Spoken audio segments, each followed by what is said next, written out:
هدايته وعنايته وتوفيقه ثم إلى حضرة النبي المصطفى محمد رسول الله صلى الله عليه وسلم وعلى آله وأصحابه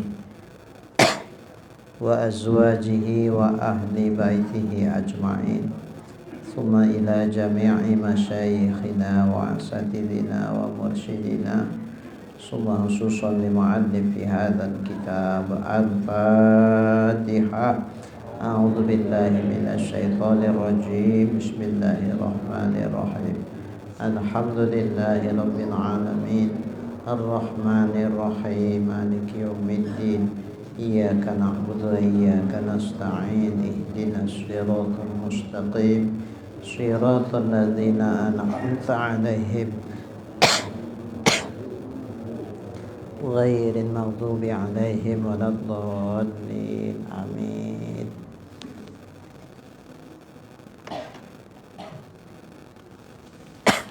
بسم الله.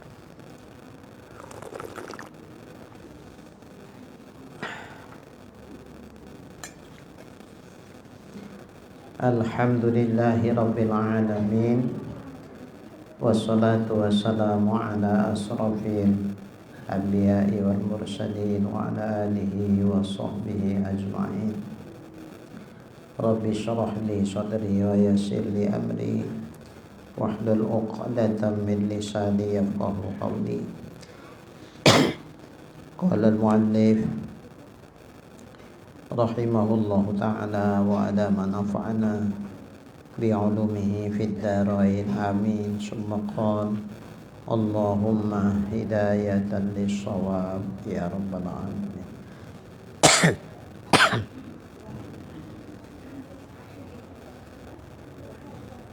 Sehubungan karena ini pengajian kita terakhir akan menjelang datangnya bulan suci Ramadan, maka pengajian kita malam ini insyaallah kita manfaatkan untuk membahas hal-hal yang terkait dengan ibadah puasa. Puasa Ramadan sebagaimana yang kita ketahui dan kita yakini hukumnya wajib dengan dalil ayat Quran, ya ayyuhalladzina amanu kutiba alaikumusiyam, hai orang yang beriman diwajibkan, kutiba bimakna furidu, diwajibkan atas kamu berpuasa. Asyam itu pakai alif lam, namanya alif lam ma'rifah lil ahdi zihni, artinya tertentulah puasa itu, bukan asal puasa tapi puasa yang tertentu. Yang dimaksud adalah puasa Ramadan. Jadi kutiba alaikumusiyam, diwajibkan atas kamu berpuasa. Yang dimaksud tentu khusus untuk puasa Ramadan. Paman syahida minkumus syahra falyasubhu. Siapa yang menyaksikan di antara kamu akan bulan itu, maka hendaklah ia mempuasakannya. Asy-syahra di situ juga pakai alif lam. Yang dimaksud adalah bukan asal pokoknya menyaksikan bulan. Nanti kalau bulan Dzulqa'dah tentu tidak ada pula puasa. Nah, jadi yang dimaksud adalah bulan Ramadan. Falyasubhu, maka hendaklah ia mempuasakan bulan itu. Ini juga dalil menyatakan wajibnya puasa Ramadan.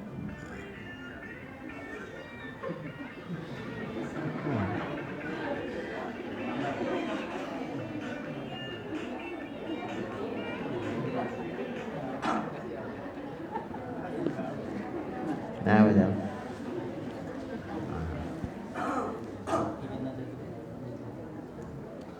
Tapi untuk wajib puasa Ramadan ini ada syarat. Manakala syarat-syarat ini tidak terpenuhi, berarti tidak wajib. Jadi syurutu wujubis shaum idza tawaffarat hadhihi syurut wajib as-shaum. Apabila sempurna syarat-syarat ini, barulah seseorang itu wajib puasa. Berapa syaratnya? 5. Yang pertama al-Islam. Islam. Orang kafir berarti nggak puasa, nggak wajib puasa. Nah, sekarang begini, makna wajib ada 2. Ada wajib dalam artian wujubul mutolabah fit dunya, ada wajib dalam artian wujubul iqab fil akhirah. Kalau wajib dalam artian dituntut di dunia nih, orang kafir nggak bisa dituntut untuk puasa Ramadan. Tapi kalau orang Islam dituntut dia. Seandainya di negara kita, Indonesia yang kita cintai ini,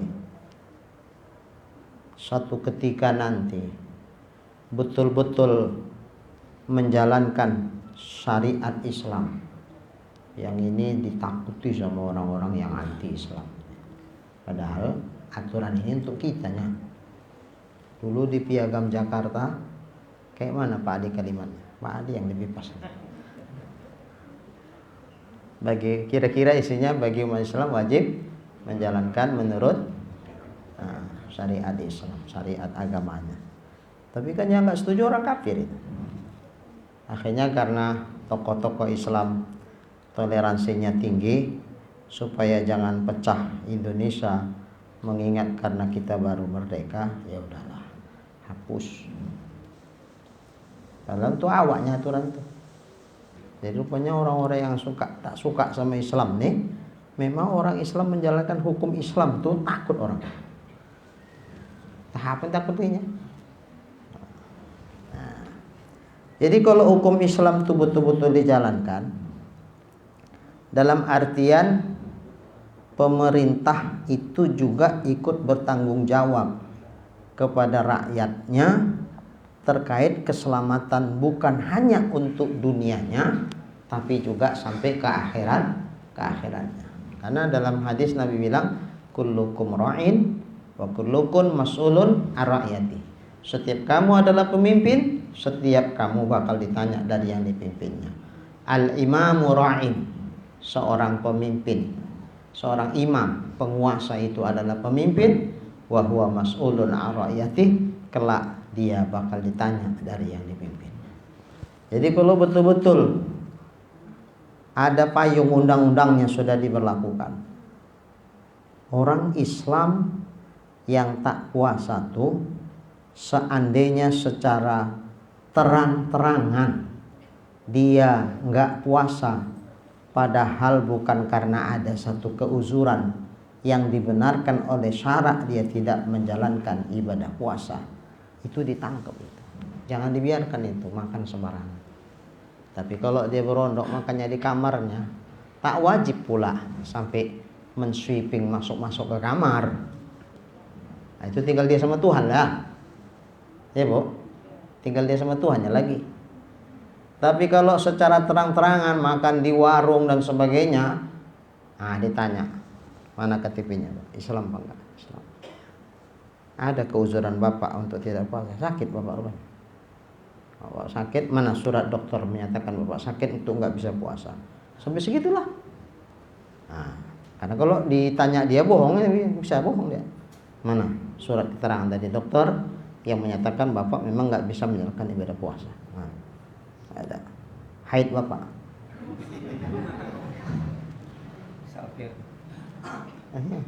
Musafir. Mana tinggal Bapak? Alamat di KTP kan ada.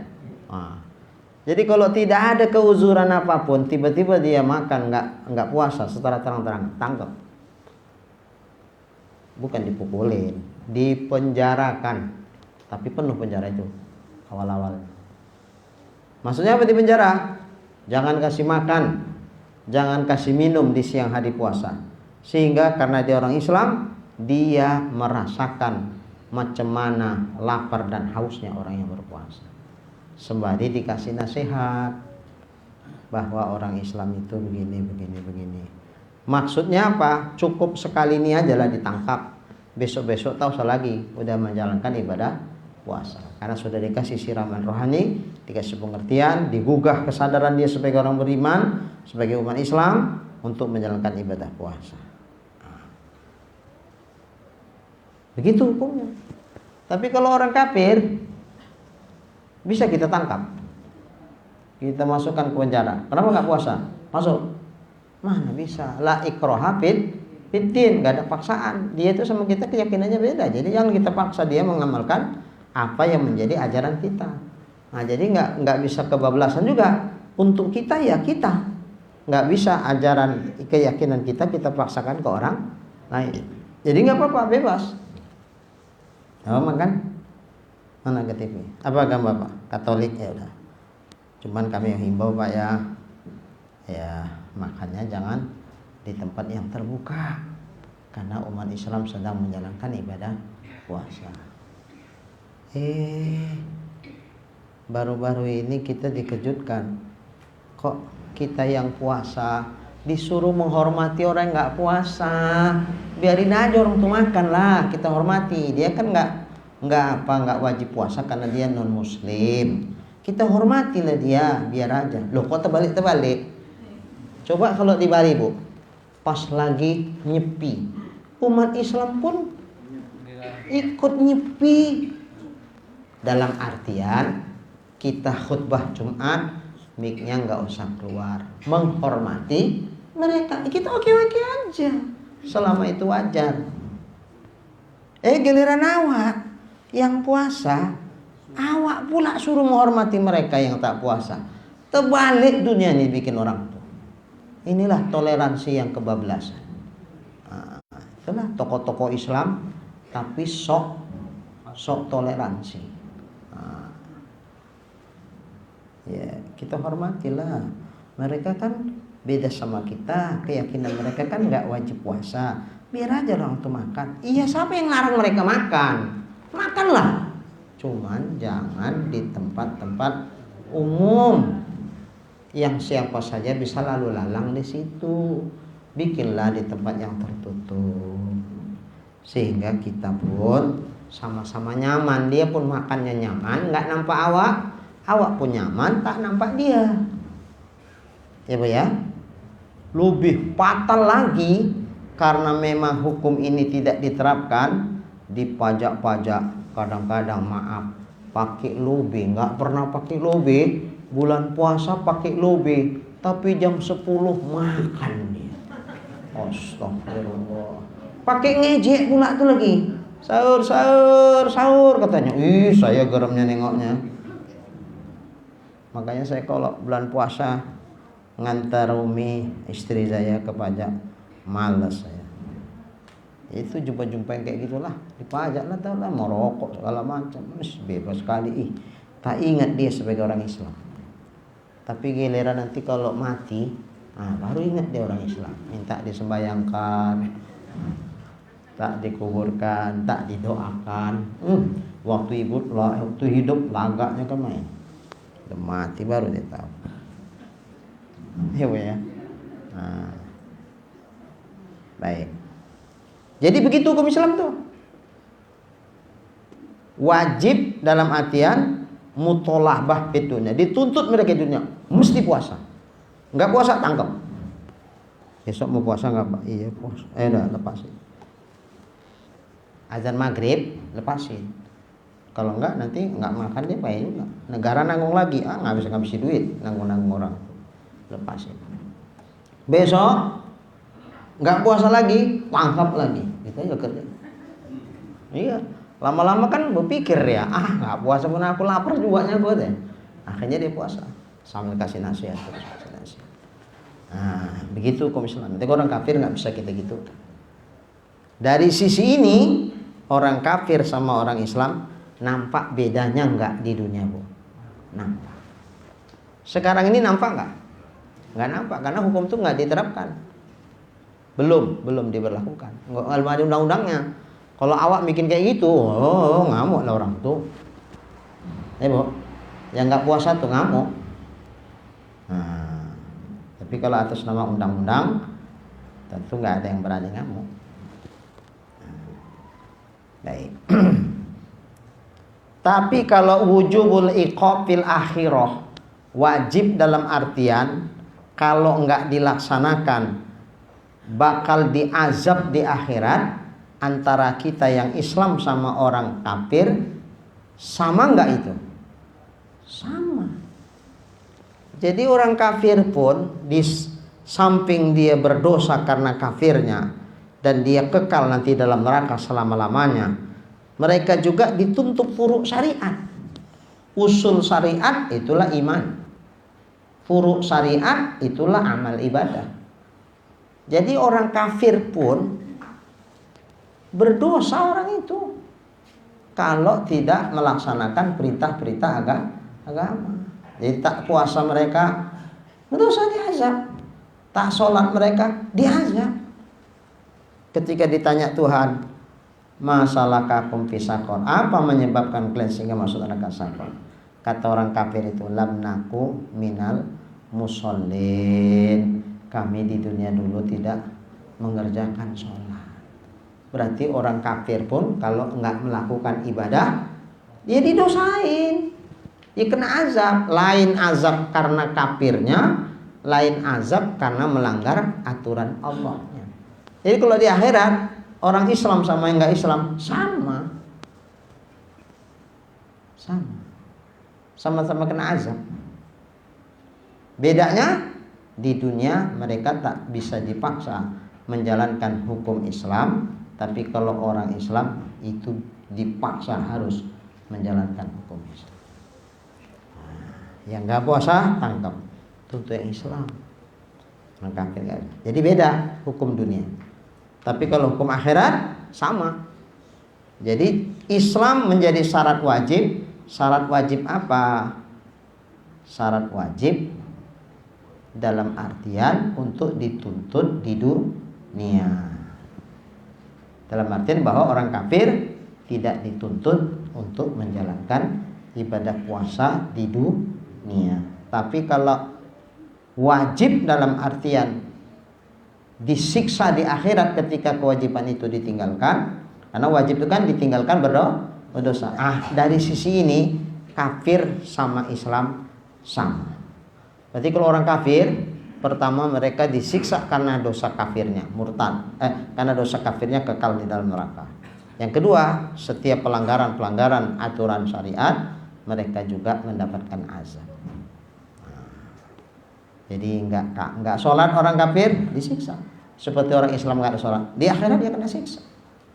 Cuman bedanya orang Islam di dunia ini dipaksa sholat, orang kafir enggak bisa dipaksa sholat. Orang Islam kalau nggak sholat tangkap juga, suruh tobat, disuruh tobat pak, bapak Islam kan, ya, bapak nggak sholat itu dosa besar loh pak, bapak sadar itu, tahu. Mau tobat nggak bapak sholat? Mau, ya udah. Kalau mau katanya tobat, berarti kan mau sholat, dah lepaskan, biar dia tobat. Bapak mau tobat? Enggak. Jadi bapak nggak mau sholat seterusnya. Iya. Konsekuensinya berat loh pak. Orang yang nggak sholat di akhirat azabnya sangat dahsyat. Biarin. Tapi nggak hanya di akhirat pak, di dunia juga diberlakukan hukuman bagi orang Islam yang nggak sholat. Hukumannya pak, dikepenggal kepalanya pak. Penggal katanya. Oh ya penggal lah. Iya. Orang yang nggak sholat, kalau nggak mau tobat, penggal itu lehernya. Makanya nyawa orang yang nggak sholat itu tidak dihormati, la yuhtaram. Sampai nanti di bab tayamum, mungkin dah sampai kaji kita udah lewat ya. Kalau masih ingat kaji tayamum dulu, masih di depan kayaknya tayamum. Seandainya kita ada air, kalau kita pakai air ini, ada orang yang haus butuh air ini. Kalau orang itu nyawanya dihormati, haram kita pakai wudhu air ini sementara dia mati karena nggak ada air minum. Jadi macam mana? Wajib ketika itu kita bertayamum supaya ini air bisa nolong nyawa yang lain. Tapi kalau nyawa itu orang yang nggak sholat, itu la yuhtaram, tidak dihormati nyawanya.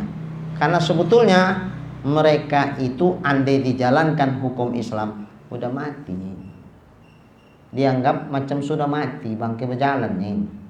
Cuman karena nggak dilaksanakan hukum Islam ya masih hidup. Jadi nyawanya tidak dihormati. Jadi kalau kita misalnya kita pakai aja lah wudhu air yang sedikit tuh, kemudian dia pun lemas, matilah dia, kita nggak berdosa membiarkan dia mati karena air kita pakai untuk wudhu, karena nyawanya tidak sampai begitu hukumnya. Marahlah Amerika, HAM katanya, melanggar hak aja sih mas, nyawa katanya. Ya. Oh apalagi Pak Di selang yang Islam nggak sholat aja gitu, apalagi yang kafir, biarin aja. Baik. Kecuali kalau dia mau masuk Islam, oke. Baik. Itu sama dengan orang yang membunuh, kan seharusnya hukumnya kan dibunuh juga Pak. Ya sama. Nah, cuman kalau yang bunuh ini tengok dulu. Kalau kan masih ada kemungkinan keluarganya memaafkan sehingga kisos itu bisa nggak terlaksana. Nah, kan nggak mutlak dia, nggak mutlak. Baik. Maka fala yukhatabu bihil kafiru fid dunya.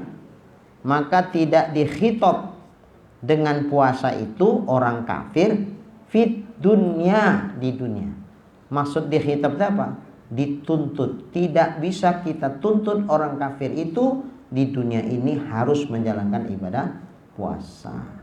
Tapi tentang akhirat, mereka karena tidak menjalankan puasa itu wajib, maka mereka juga disiksa sama ke orang Islam juga.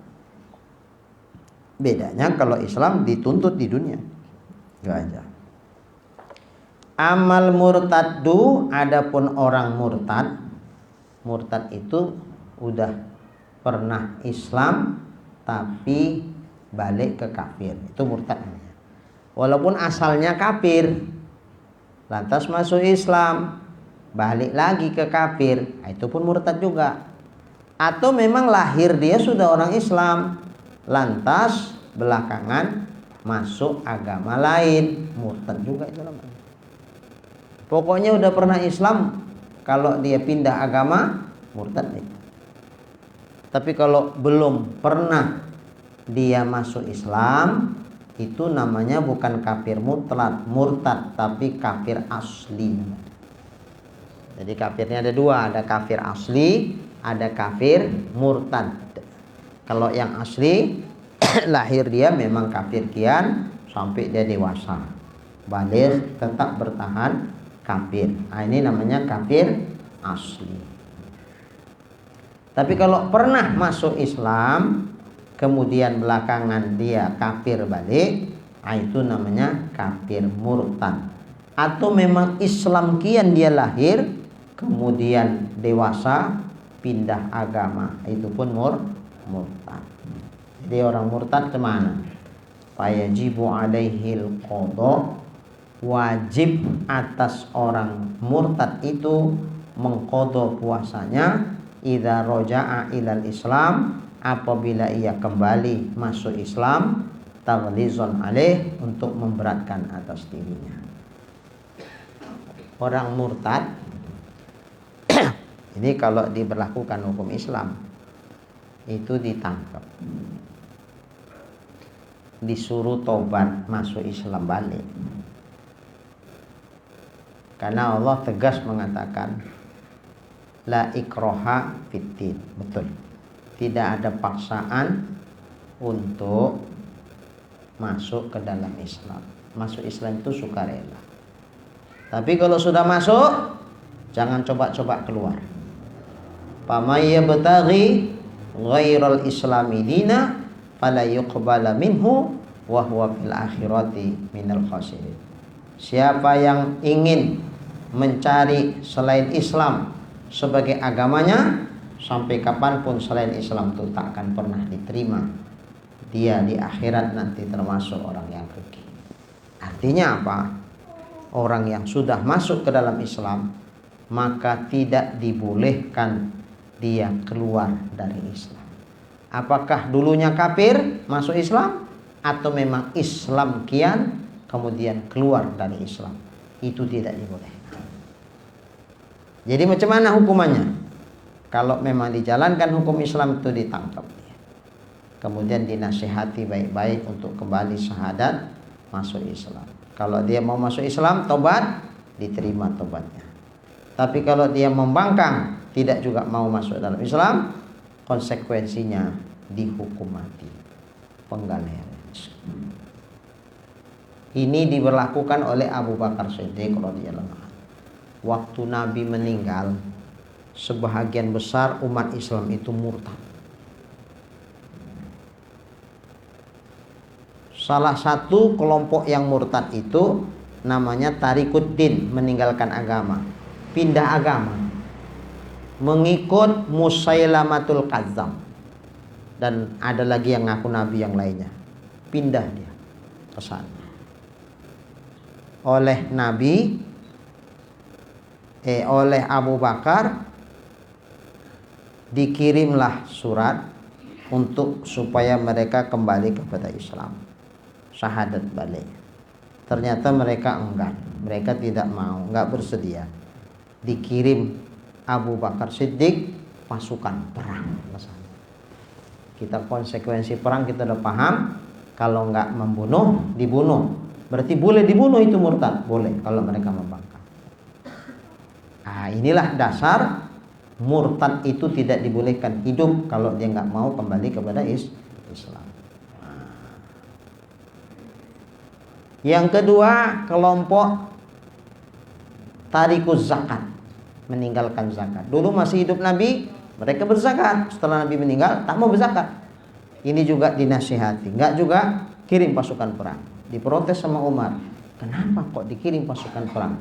Aku tidak ingin ada orang Islam membedakan antara sholat dengan zakat.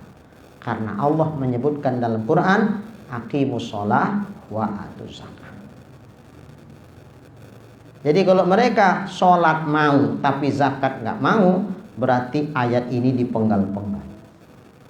Jadi seperti kalau nggak sholat dinasehati supaya kembali taubat, mau sholat, nggak mau sholat juga jes, nggak mau zakat pun setelah dinasehati sama jes. Jes itu paham ibu ya? Iya, ya tidak langsung dipenggal lah, berproses juga sekian lama. Dikasih nasihat, enggak juga. Kasih nasihat, enggak juga. Dikasih gambaran nanti siksa di akhirat seperti apa, enggak juga. Ini kan memang membangkang kalau kayak gini kan. Nah, ya udah, enggak berhak dia hidup di bumi Allah Subhanahu wa taala. Nah, kalau dia ingkar wajibnya tentang sholat sama zakat tadi, berarti dia murtad karena mengingkari wajibnya. Kalau begitu berarti nggak usah kita laksanakan fardu kifayahnya. Itu pun puasa. Kalau nggak puasa karena ingkar wajibnya, berarti dia sudah murtad.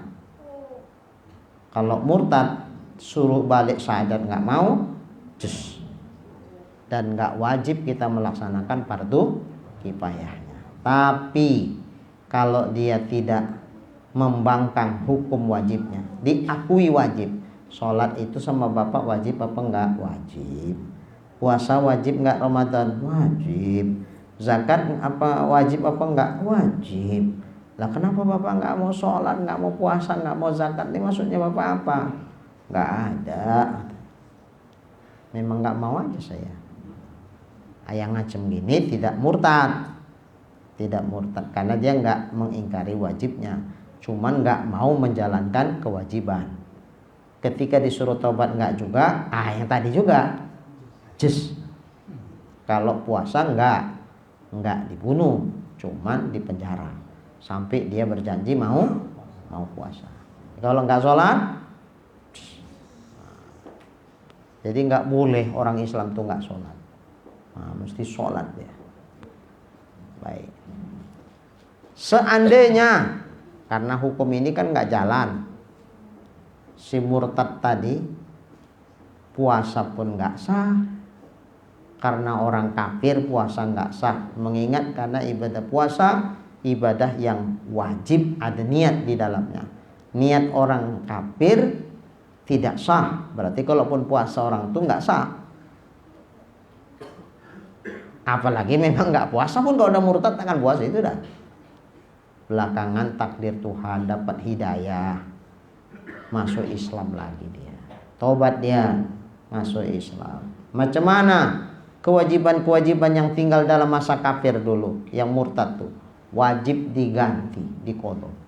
Apakah puasa yang tinggal waktu murtad ganti puasa itu? Apakah zakat yang enggak dia berzakat dalam masa murtad tuh ganti zakatnya? Apakah sholat yang ditinggalkan dalam masa murtad dulu qadha sholatnya semua? Berapa tahun Pak murtadnya? 10 tahun murtad. Udah umur 50 tahun tobat dia. Ganti Pak. Sembayang yang 10 tahun Bapak nggak sembayang, ganti itu semua. Taghlizun alaih, untuk memberatkan kepadanya sehubungan karena kesalahan besar dia udah Islam kafir. Beda kafir asli. Kalau kafir asli memang lahir sudah kafir kian, belakangan umur 50 tahun masuk Islam. Semua kewajiban-kewajiban yang tinggal dalam masa kafirnya itu enggak wajib diqadha, karena memang dia kafirnya asli, bukan murtad. Targhiban ilaih, untuk mensugesti dia kepada Islam. Nah kalau wajib dia mengganti sholat, mengganti puasa, ayo mak, nggak jadi masuk Islam. Berapa umur Pak? 50 tahun. Konsekuensinya Bapak paham kan kalau Islam apa itu? Selama Bapak nggak sholat sejak balik sampai sekarang, yang Bapak mau masuk Islam nih, sembahyang Bapak diganti semua. Puasa yang nggak Bapak puasakan tentunya kan selama kafir ganti semua. Nggak jadi puasa Islam. Berat itu. Jadi untuk mensugesti dia, targhib, diputihkan Allah Ta'ala. Qul, katakanlah ya Muhammad, lilladzina kafaru, kepada mereka orang-orang kafir. Kafir yang mana ini? Kafir yang asli, bukannya murtad. Iyan tahu, apabila mereka menghentikan kekafirannya, yughfar lahum ma qad salam, diampuni buat mereka dosa-dosa yang lalu. Berarti sudah ada pemutihan semuanya. Nggak wajib dia mengganti-ganti lagi. Cuman setelah masuk Islam ini, ya jangan lagi nggak sholat lah. Ini udah masuk Islam, ibarat besi pun terendam sudah bekarat. Kalau udah 2 tahun besi terendam di air, bekarat lagi ya. Ya udah 2 tahun masuk Islam tapi nggak sholat juga. Ya mengapa begini? Mungkin salah niat dia. Masuk Islamnya lin nikahi, bukan lillahi ta'ala, karena anak menikah. Baik. Ya. Sekarang perhitungan puasa itu pernah juga terjadi, tiba-tiba di tengah hari, di sana udah habis Ramadan, udah hari raya, sehingga banyak juga membatalkan di hari akhir itu puasa itu mana? Ya. Sama juga ada yang memberitakan, rupanya jam 12 nih nampak bulan Ramadan. Apa wajib kita puasa jam 12 tuh? Gitu juga lah, katanya jam 12 nampak bulan Syawal. Apa wajib kita batalkan puasa tuh? Berarti setengah hari aja kita puasa. Jadi begini, melihat bulan itu tidak siang bolong. Mana nampak itu jam 12? bulan tuh. Sementara ketika saat tenggelam matahari untuk melihat hilal itu pun kadang-kadang di sebagian tempat karena nggak pas cuacanya, nggak kurang bagus, itu nggak kelihatan. Apalagi di siang bolong, mana nampak itu bulan hilal. Karena hilal itu tipis sekali. Bahkan untuk kita yang nggak biasa, kita bisa terlewat dia karena sekian durasi sekian aja itu, nggak lama dia, habis itu hilang. Jadi kita nggak terbiasa pun, pikir kita tadi goresan apa itu? Pikir kita goresan awan aja, padahal itulah hilal. Bulan muda, hilal. Jadi melihat bulan itu, misalnya ini tanggal 29 Sya'ban.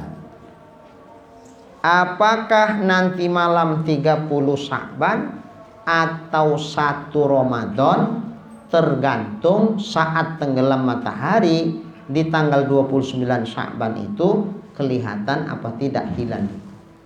Kalau kelihatan berarti 1 Ramadan, wajiblah kita puasa.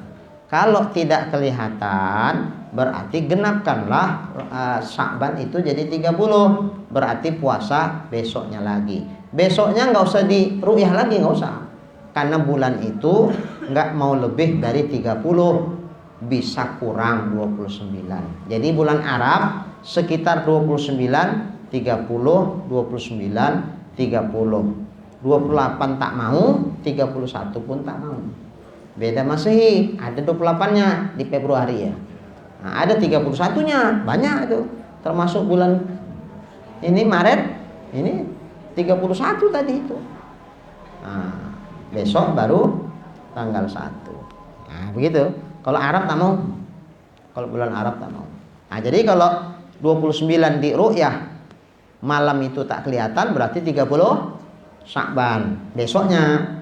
Setelah itu nggak perlu ru'yah lagi karena besoknya pasti tanggal 1. Begitu juga lah menentukan Syawal.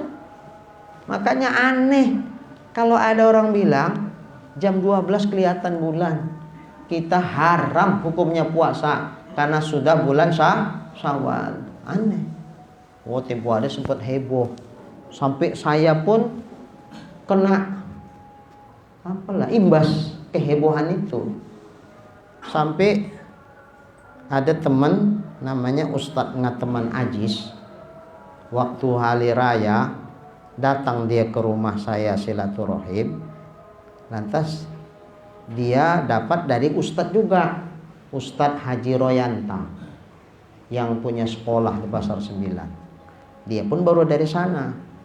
Jadi dibilang gini, di Ustadz Haji Royanta pun dari orang juga. Nah, ini sanadnya ada. Jadi sampailah ke sumber aslinya, saya sendiri.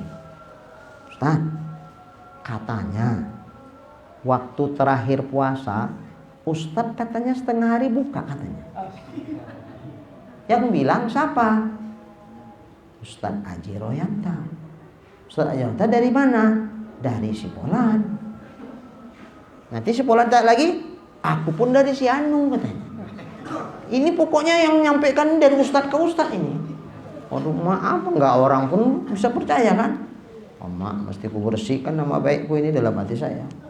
Nggak ada loh Ustadz, saya bilang. Mana ada, aku puasa, aku penuh, aku bilang.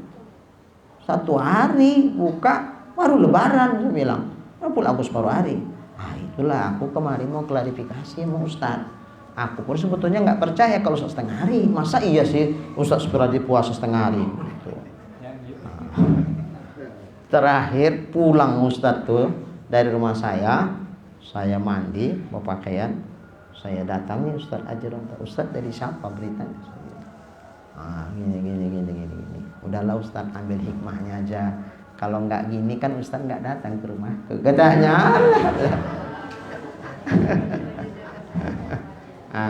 Iya. Tapi dia pun tidak disebarnya. Cuman bilang sesama Ustadz aja. Tidak disebarnya ke masyarakat. Nah, itu aja. Ya masih baik lah. Kalau disebarnya masyarakat kan jadi jelek namanya. Kalau yang membatalkan pada saat itu wajib ganti lah dia. Oh iya, Arab. Ustadz Mas'ud ditelepon. Ustadz, apa hukumnya puasa tanggal 1 Syawal? hari ini katanya. Ustadz Masud ditanya begitu, dijawabnya, apa hukumnya nggak puasa pada tanggal 30 Ramadan? Dibalikkan. Menurut dia kan itu tanggal 1 Syawal kan. Nah, menurut kita itu masih tanggal 30 Ramadan. Jadi kalau dia bilang apa hukumnya puasa hari ini tanggal 1 Syawal, dibalikkan Ustadz tuh, apa hukumnya tidak berpuasa pada tanggal 30 Ramadan? Karena dia tak paham, terdiam dia, nggak ada cakap, habis itu dimatikannya. Nah, nggak paham sebetulnya kan begini. Kalau dia bisa mengatakan ini tanggal 1 Syawal, kita juga bisa mengatakan ini tanggal 30 Ramadan. Jadi kalau nggak puasa pada tanggal 30 Ramadan, haram, berdosa. Kalau udah terlanjur dibatalkan, wajib ganti. Nah, begitu.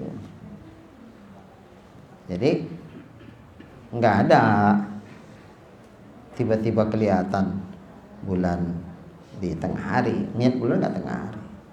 Nah, baik. Nah, udah aja nih, segini lah dulu.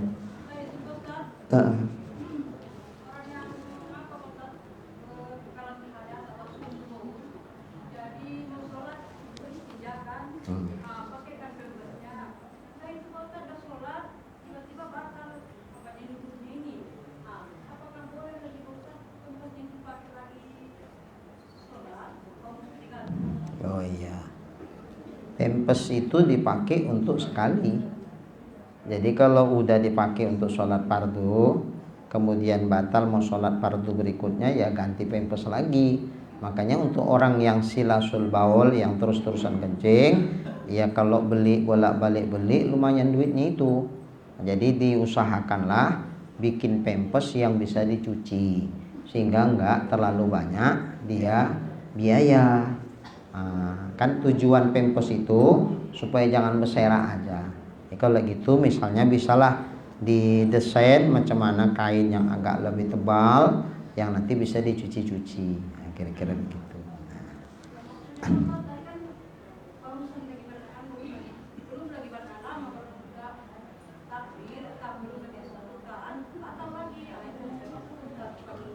Dia termasuk uzur. Iya. Oh, kalau uzur, iya. Kalau sholat yang itu nggak ada masalah. Nanti mau sholat berikutnya, nah itu baru dihukumkan dia wajib berwudu kembali. Karena wudu orang yang silasul baul itu hanya bisa untuk 1 kali fardu, sama kayak tayamum dia hukumnya.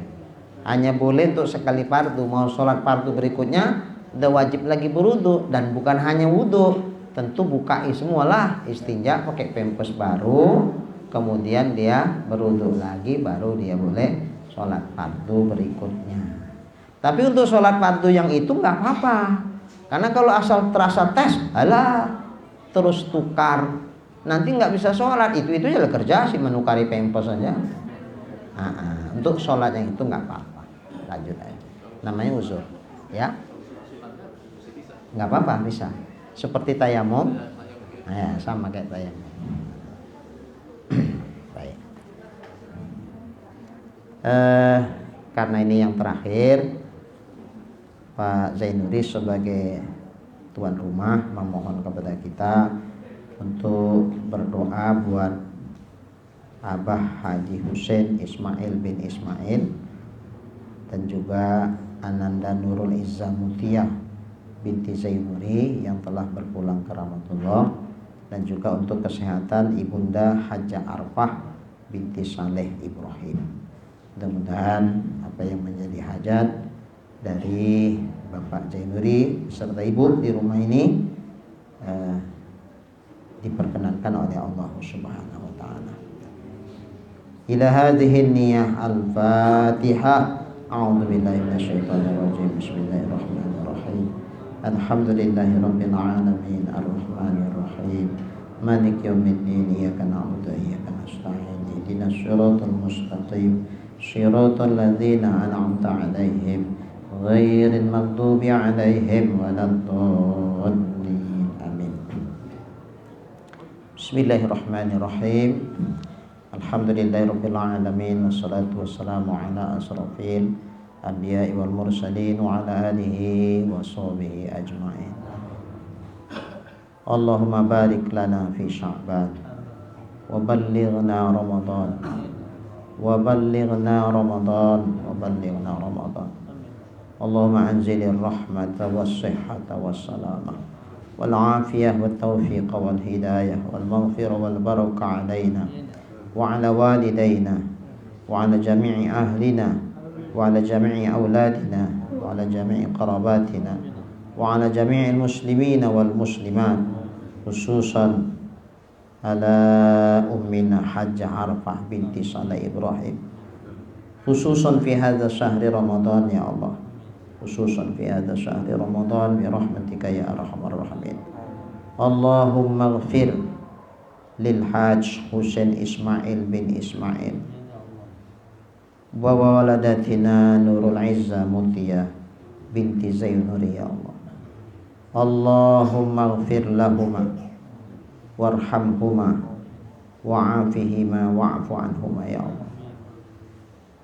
Allahumma anzil fi qabrihima ar-rahmah wad-diya'a wan-nur wal-bahjata war-rawh war-rayhana was-surur min lailatina hadhihi ila yaumil ba'thi wan-nusyur bi rahmatika ya arhamar rahimin. Allahumma ja'al qabrahuma rawdah min riyadil jannah wa la taj'al qabrahuma hufratan min hufarin niran bi rahmatika ya arhamar rahimin. Wa adkhilhum jannah ya Allah wa'idhhuma min adzabil qabri wa min fitnatihi wa min adzabil nari bi rahmatika ya arhamar rahimin.